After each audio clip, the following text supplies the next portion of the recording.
Welcome to the Windows Computer and Technology channel, and Microsoft Edge has received, of course, its weekly update, but of course it also means that it moved to a new version like Google Chrome did. So Edge 135 is now available for you. On Edge 135, go to the upper right corner, 3 horizontal dots, and you go into Help and Feedback and About Microsoft Edge.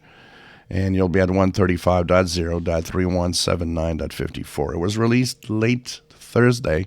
There was a small hold that meant some people didn't see it until Friday evening, but now it seems to be normal in the rollout. So it's a new version, but it doesn't really have any or much front-facing feature.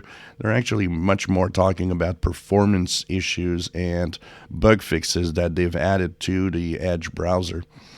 Of course, the most important part of it is the security flaws. Google Chrome had 14 security flaws for the new version to 135, which means Microsoft Edge probably has something close to 135 to 14 security flaws, on the 135 version.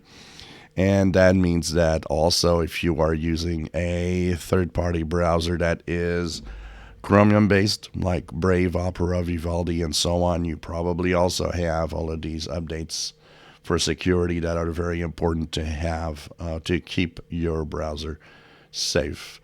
One note on the Microsoft Edge browser is that they are starting to slowly play with cleaning up the settings and the menus, which I think is a good idea because it got cluttered over time.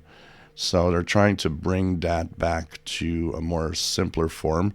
So this is going to be something that is going to be a welcome change. We'll see as the new versions and new settings change over time.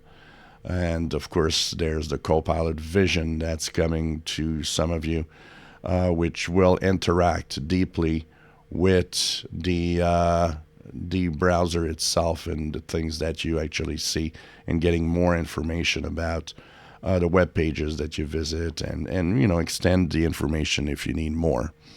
So lots of little changes and things like that are coming here and there on the browser, of course.